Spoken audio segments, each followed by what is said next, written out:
بسم اللہ الرحمن الرحیم الحمد للہ رب العالمین والعاقبۃ للمتقین والصلاة والسلام علی سید الاولین والآخرین خاتم النبیین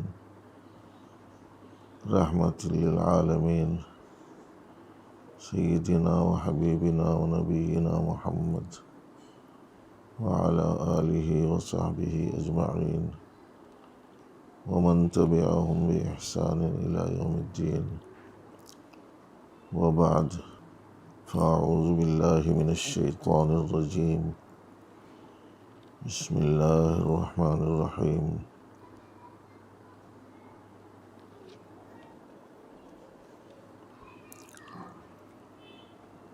ظهر الفساد في البر والبحر بما كسبت أيدي الناس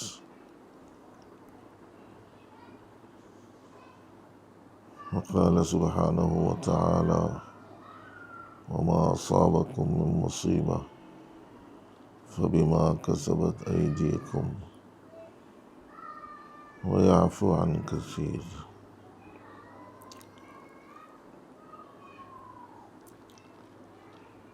وقال الله سبحانه وتعالى أمن يجيب المضطر إذا دعاه وَيَكْشِفُ السُّوءَ صدق اللہ خالقنا العظیم۔ آج کل کے حالات کے پیش نظر مختلف قسم کے سوالات اور موجودہ حالات میں ہمیں کیا کرنا چاہیے،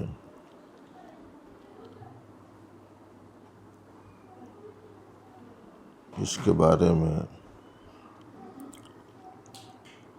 بکثرت لوگوں کی جانب سے کیے جا رہے ہیں، اور مختلف احباب اپنے متعلق علماء کرام سے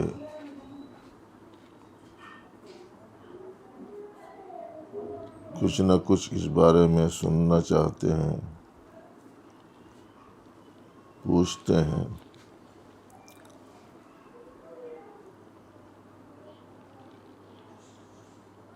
ہمارے متعدد اہل حق علماء کرام کی جانب سے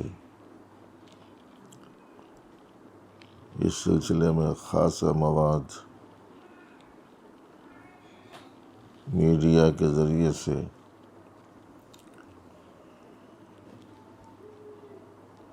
لوگوں تک پہنچایا بھی جا رہا ہے۔ مجھ سے بھی اس بارے میں ایک ساتھی نے پوچھا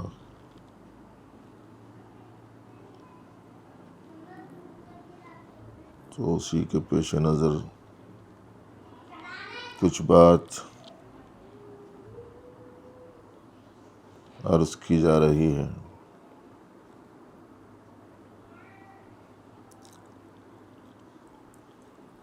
قرآن مجید میں حق تعالی جل شانہ نے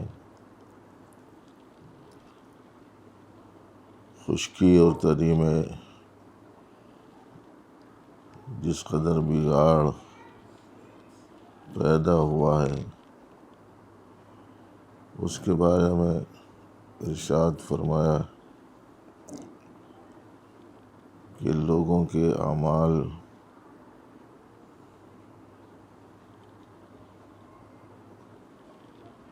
اور ان کے ہاتھوں کمائی کے سبب سے ہے۔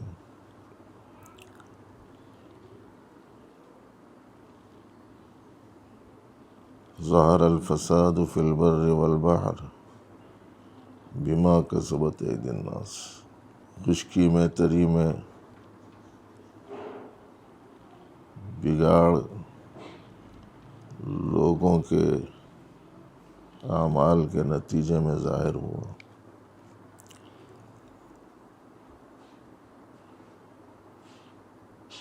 مصیبتوں کے بارے میں قرآن پاک میں اللہ نے فرمایا وما اصابکم من مصیبہ فبما کسبت ایدیکم۔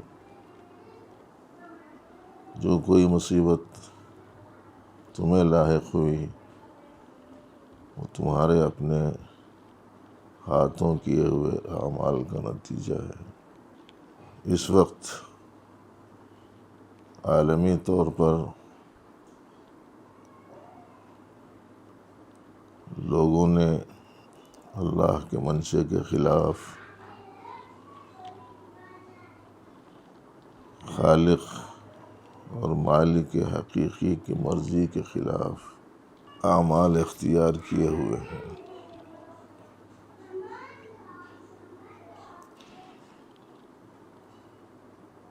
نافرمانی عروج پر ہے، فحاشی بے حیائی عام ہے، ظلم و ستم ہر جگہ ہے، اور ہر وہ خرابی اس وقت میں دنیا میں پائی جا رہی ہے جسے اسلام نے منع کیا تھا۔ ظاہر ہے کہ یہ سب وہ چیزیں ہیں جو اللہ کی ناراضگی کا سبب ہیں۔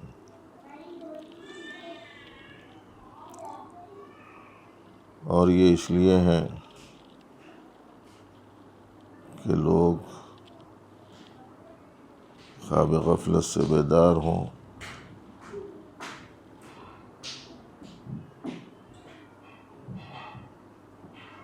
اور اپنی غلط روش کو ٹھیک کر لیں،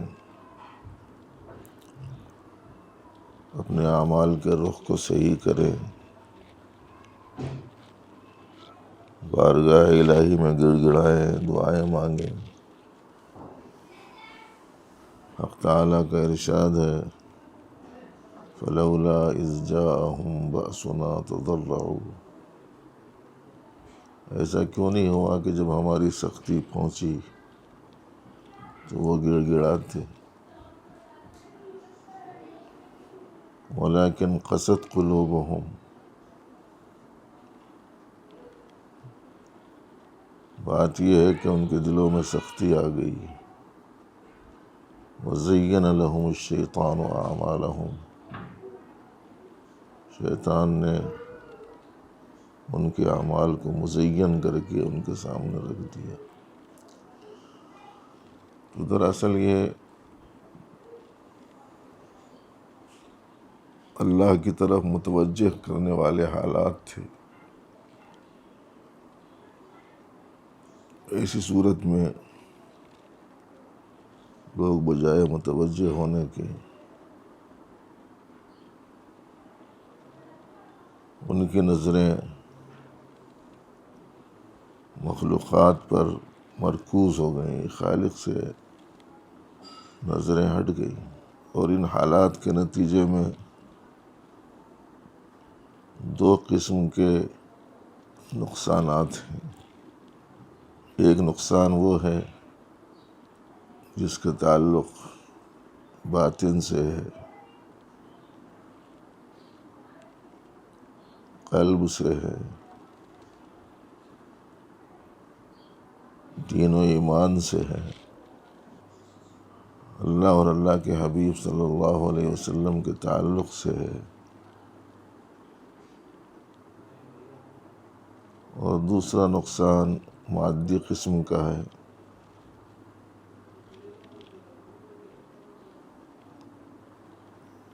جانوں کا نقصان ہے، مالوں کا نقصان ہے، جسمانی اذیتیں اور تکلیفیں ہیں۔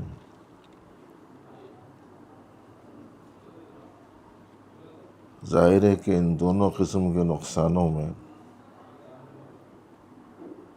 بڑا نقصان وہ ہے جو پہلے بتلایا گیا ہے۔ حالات سے آدمی اس درجے متاثر ہوا کہ اس کی نظر اسباب پر ٹک گئی، مسبب سے ہٹ گئی۔ یہ بہت بڑا نقصان ہے۔ یقین و اعتماد اللہ کی ذات سے ہٹ کر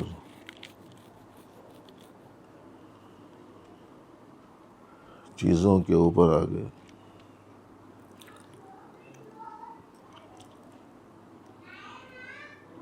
دین و ایمان کے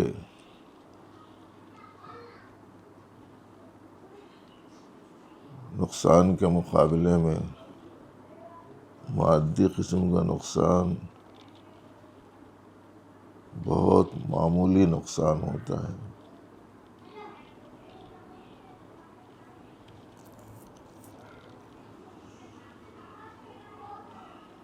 ایمان کے لیے، دین کے لیے، اللہ اور اللہ کے حبیب صلی اللہ علیہ وسلم سے تعلق کے لیے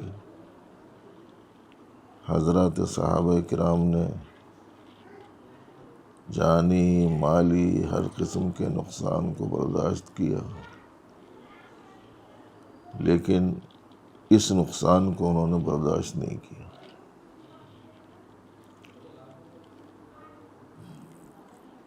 کہ ان کا تعلق اللہ سے، اللہ کے رسول سے منقطع ہو جائے،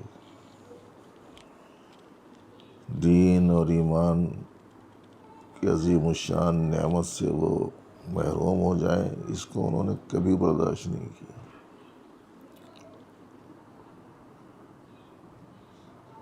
اس لیے کہ یہ نقصان ایک ابدی نقصان ہے، اور جسم و جان کا نقصان ایک موقتی نقصان ہے.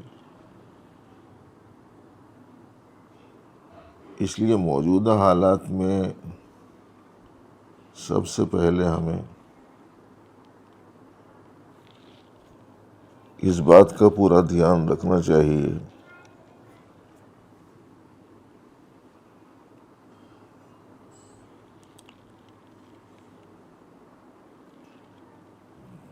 کہ اسلامی عقیدہ، اسلامی عمل، اللہ رسول کی مرضی، یہ سب سے مقدم رہے. اس وقت میں ملک کے مختلف جو حالات چل رہے ہیں، ان حالات کے پیش نظر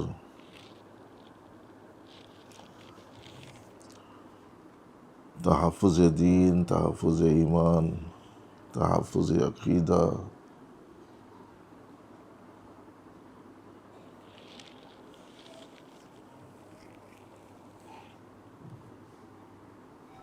اس کے بارے میں بہت زیادہ توجہ مرکوز رہنی چاہیے.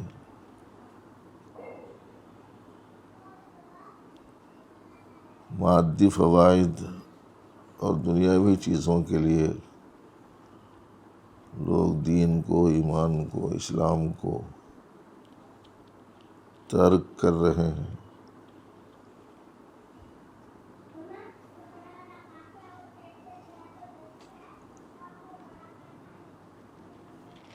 معمولی دنیاوی فائدوں کے لیے جھوٹ بول دینا، دھوکہ دے دینا، جھوٹی قسمیں کھا لینا، کسی کو نقصان پہنچا دینا، کسی کے حقوق تلف کر دینا، ایک معمولی سی چیز بن گئی.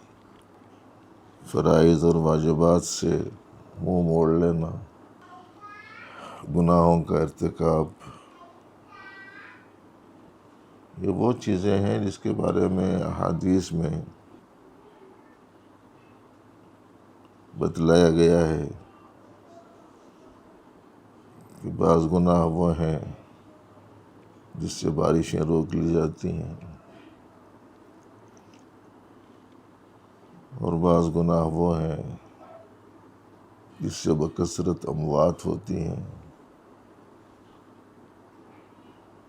بعض گناہ وہ ہیں جس سے ایسی بیماریاں وجود میں آتی ہیں کہ جس کا پہلے کبھی کسی نے نام نہیں سنا ہوگا. ایسے گناہ بھی ہیں جس سے ظالم حکمرانوں کا تسلط ہو جاتا ہے. تو جتنی قسم کے یہ اس وقت میں حالات ہیں، اس میں سب سے پہلا اور بنیادی جو سبب ہے وہ یہی ہے کہ ہم اپنے اعمال کو درست کریں، گناہوں کو ترک کریں، اللہ جل شانہ کی طرف رجوع کریں اور ان حالات سے نکلنے کے لیے اسلامی ہدایات پر عمل کرنے کی طرف بھرپور توجہ دیں۔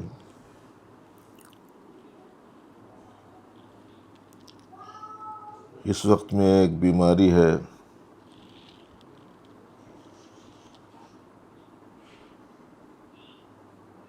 وائرس کی، کورونا وائرس اس وقت میں ایک ایسا وبائی مرض کی حیثیت اختیار کر چکا ہے کہ پوری دنیا جس کے لپیٹ میں ہے، ہزارہا لوگ اس سے جانوں سے محروم ہو گئے اور لاکھوں لوگ اس وائرس سے متاثر ہیں۔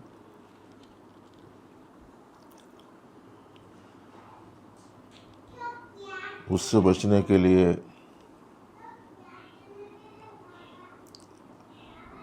دو اسباب ہیں، ایک دوا، دوسرے دعا۔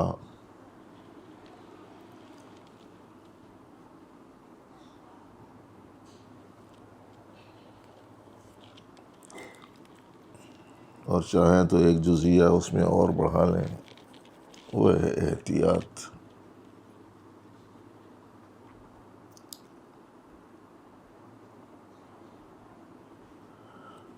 اس میں سب سے مؤثر جو چیز ہے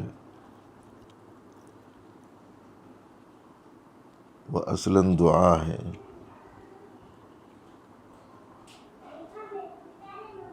اس لیے کہ دوا بھی اسی وقت میں کارگر ہوتی ہے جب اللہ جل شانہ اس میں شفا ڈال دیں۔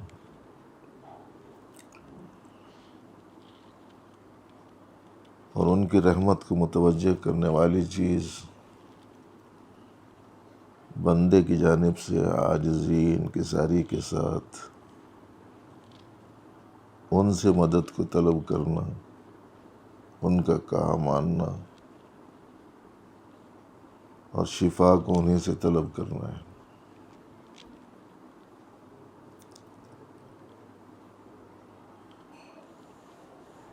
ان کا کہا ماننے میں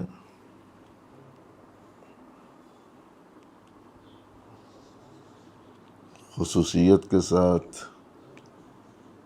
نمازوں کا اہتمام ہے۔ اللہ پاک نے قرآن پاک میں فرمایا، استعینوا بالصبر والصلاۃ، اللہ سے مدد طلب کرو صبر کے ذریعے سے اور نماز کے ذریعے سے۔ اب نمازوں کی ادا کرنے کے لیے اور اجتماعی حیثیت سے نمازوں کی ادا کرنے کے لیے مساجد بنائی گئی۔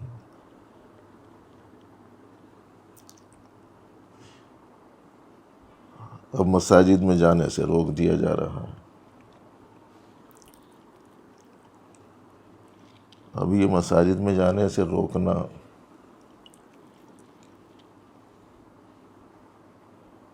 اگر مساجد کے ذمہ داروں کی طرف سے ہے تو درست نہیں،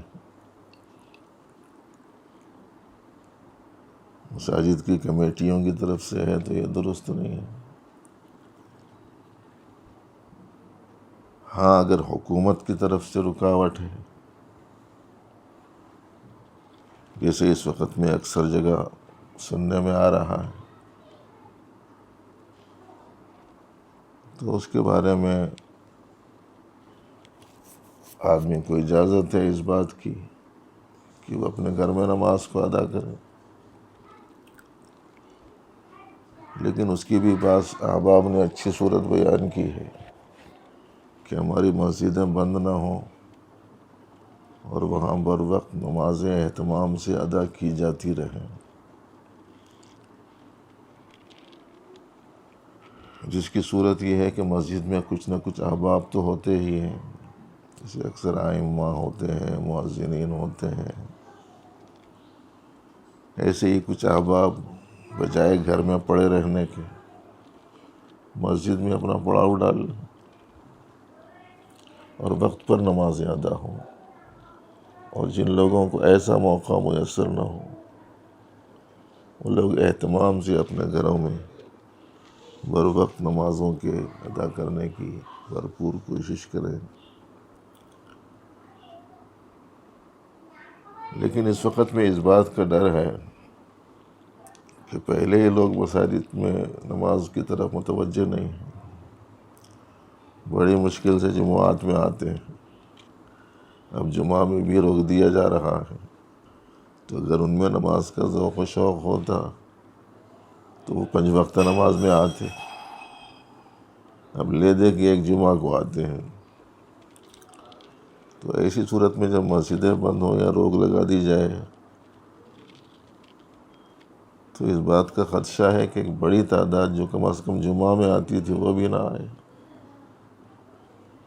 اس لیے تمام مسلمانوں سے خاص طور سے یہ بات عرض کرنا مناسب معلوم ہوتا ہے کہ اب تک کی غفلتیں جو ہوئیں وہ بہت ہوئیں، اب کم از کم اہتمام کریں نمازوں کا، جہاں رکاوٹ نہ ہو مسجدوں میں جائیں، نماز ادا کریں، اور خوب اللہ جل شانہ سے گڑ گڑا کر دعائیں مانگیں، اور جن کو جانے کی سہولت نہ ہو یا جانے میں رکاوٹ ہو تو ایسی صورت میں گھر میں موجود افراد اپنے گھر میں باجماعت نماز ادا کریں۔ باہر نکلنے کے سلسلے میں اس وقت میں وقت کے 2 حصے بنائے گئے ہیں، ایک رات والا حصہ کہ اس میں کرفیو ہے، ایک دن والا حصہ کہ اس میں کرفیو نہیں، لیکن بلا ضرورت لوگوں کو باہر نکلنے کی قانونی حیثیت سے ممانعت ہے۔ تو ایسی صورت میں ہمارے یہاں جیسی عادت ہے کہ ایک بچہ کسی کام پہ جاتا ہے تو ساتھ میں ایک کو دوسرے کو بٹھا لے کر جاتا ہے، پولیس کی طرف سے اس سلسلے میں سختی ہوتی ہے، خواہ مخواہ بچے مار پیٹ کے شکار ہو جاتے ہیں، اس کی بنا پر انہیں احتیاط کرنی چاہیے اس معاملے میں، اس لیے کہ اسلام احتیاط کی اجازت دیتا ہے،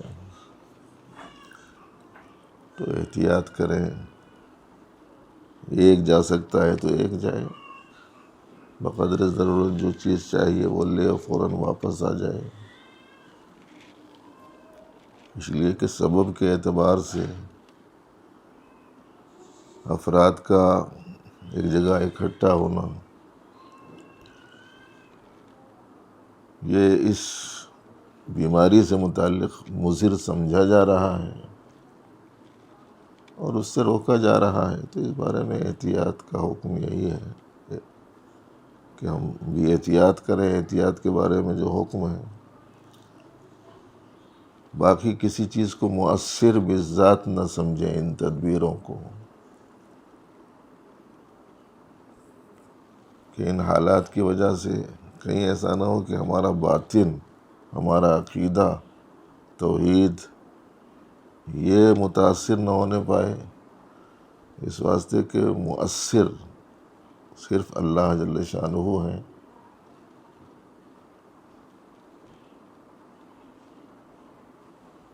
چیزوں میں ذاتی طور پر کوئی تاثیر نہیں، حق تعالی جل شانہ جب اس میں کوئی اثر ڈالتے ہیں تو ہی اثر ظاہر ہوتا ہے، ورنہ وہ اپنی قدرت سے جب چاہتے ہیں اس کے اندر سے اس اثر کو سلب کر لیتے ہیں۔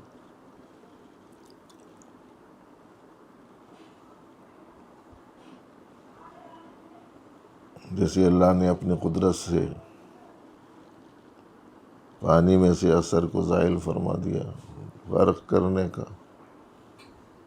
آگ میں سے اثر کو زائل فرما دیا، جلانے کا، چھری میں سے اثر کو زائل فرما دیا، کاٹنے کا، مؤثر بذات صرف حق تعالی جل شانہ ہے۔ اس لیے ان حالات میں ہماری نظر چیزوں کے اوپر مؤثر ہونے کی حیثیت سے نہ پڑے۔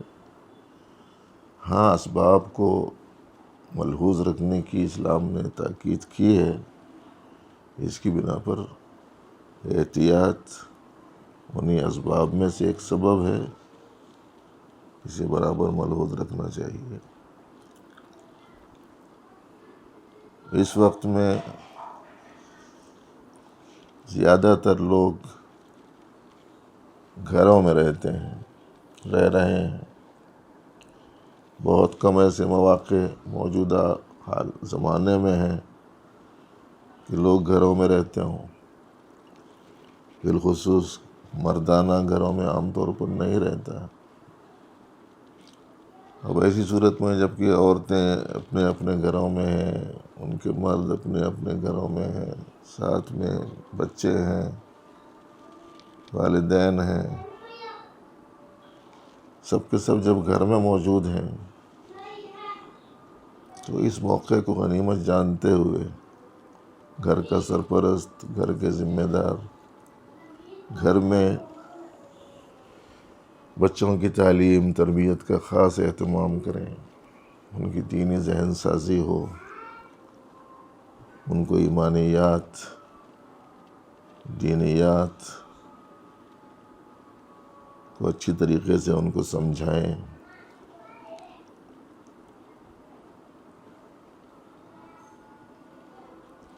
اور اس کے ساتھ ساتھ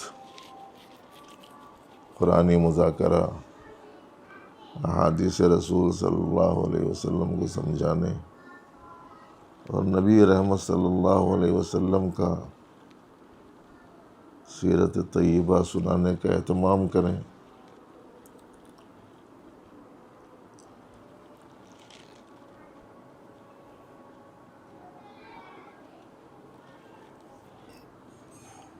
ہماری تعلیم جو یو پی میں ہوئی، تو اس زمانے میں اگر کسی جگہ کوئی وبائی مرض پھیلتا تھا تو مسجدوں میں اور گھروں میں نبی رحمت صلی اللہ علیہ وسلم کے حالات مبارکہ سنائے جاتے تھے۔ آپ کا مبارک تذکرہ، آپ کی حیات طیبہ، آپ کی سیرت، چونکہ آپ رحمت للعالمین ہیں، تو اس واسطے ان کا مبارک تذکرہ اور ان کی حالات زندگی کا مذاکرہ یہ رحمتوں کے نزول کا سبب بنتا ہے، اور اس سے بہت ساری آفات و بلیات سے حفاظت ہوتی ہے۔ تو اس لیے اپنے گھروں میں ایسی کتابیں سنائی جائیں جس میں نبی رحمت صلی اللہ علیہ وسلم کا مبارک تذکرہ ہو، جیسے نشر الطیب فی ذکر النبی الحبیب صلی اللہ علیہ وسلم ہے، اسے سنانا چاہیے گھروں میں۔ اس کے ساتھ ساتھ بچوں کی تعلیم و تربیت کی طرف خصوصی توجہ دیں، عورتوں کو دین کی طرف متوجہ کریں، ایمانی مذاکرے ان کے سامنے کریں، اچھے اعمال، اچھے اخلاق اور ان کی اچھی تربیت کی طرف بھرپور توجہ دیں۔ بیماریوں سے حفاظت کے لیے دعا چونکہ ایک بہت ہی اہم ترین ذریعہ ہے، اس لیے مشورہ ہے ساتھیوں کو کہ قرآن اور احادیث میں آئی ہوئی دعاؤں کے جو مجموعے ہیں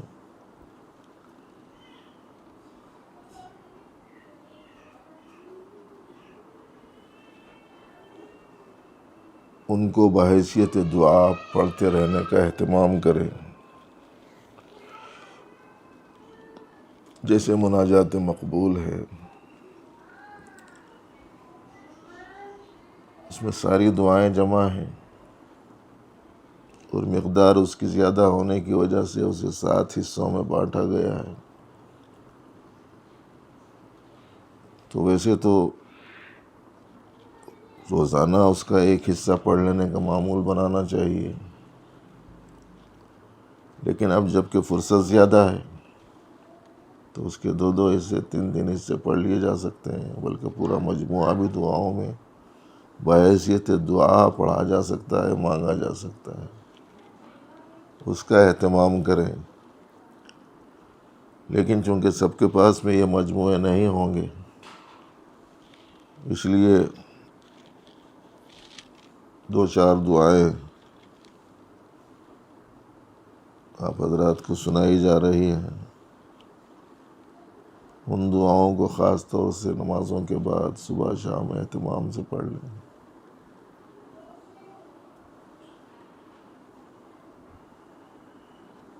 جیسے اعوذ بکلمات اللہ التامات من شر ما خلق، اللہم انی اعوذ بک من البرص والجنون والجذام وسیء الاسقام۔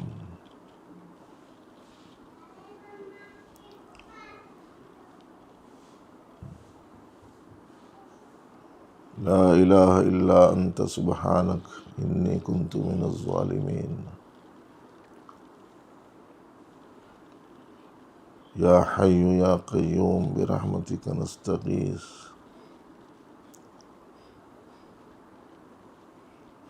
اللہم انا نسألک العفو والعافیہ۔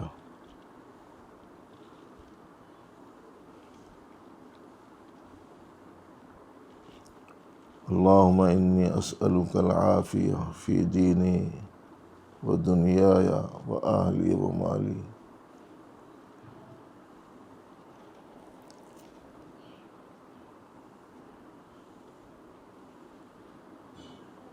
اللہم انا نسألک اللہم انا نسألک من خیر ما سألک عبدک و نبیک سیدنا حبیبنا محمد صلی اللہ علیہ وسلم، ونعوذ بک من شر ما استعاذ منہ عبدک و نبیک سیدنا و حبیبنا محمد صلی اللہ علیہ وسلم۔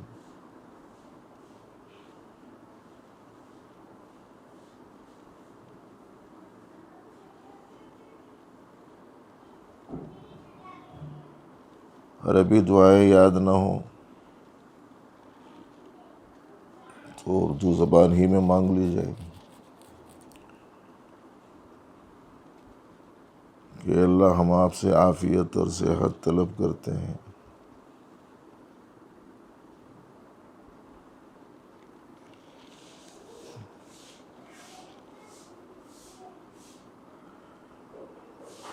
کہ اللہ ہمیں اپنی پناہ میں رکھیے اور ہمیں اپنی پناہ عطا فرمائیے۔ ہم تجھ سے پناہ مانگتے ہیں جنون سے، دیوانے پن سے، برس سے، کوڑھ سے اور تمام بری بیماریوں سے۔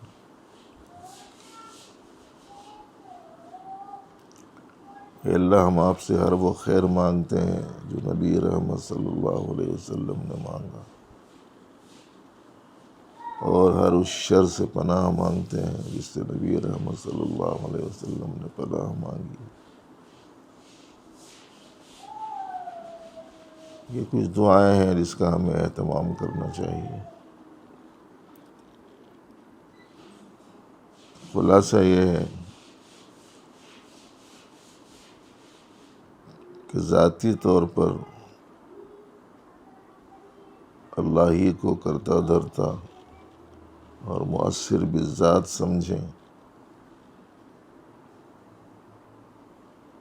اور اسباب کے درجے میں جو احکام ہیں جیسے علاج کے، دوا کے، احتیاط کے، ان کو بھی اختیار کریں۔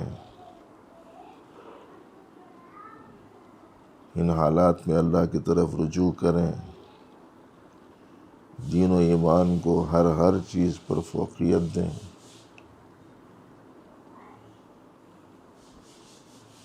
رجوع اللہ، گناہوں سے توبہ،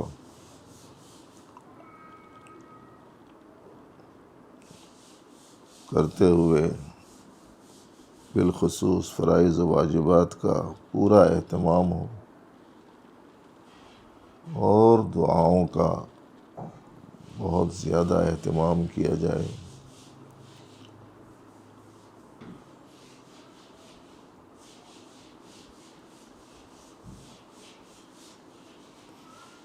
بس یہ کچھ گزارشات جو اس وقت میں ذہن میں آئی آپ کی خدمت میں رکھی گئی۔ اللہ جل شانہ دین ایمان کی عظمت و اہمیت ہمارے دلوں میں پیدا فرمائے، توحید خالص نصیب فرمائے، تمام آفات اور بلاؤں سے حفاظت فرمائے،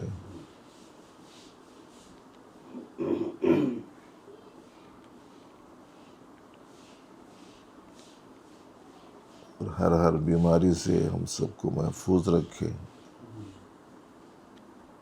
اور جو لوگ مختلف بیماریوں کا شکار ہیں اللہ تعالیٰ ان سب کو شفا نصیب فرمائے، اور سخت ترین حالات میں دین حق پر استقامت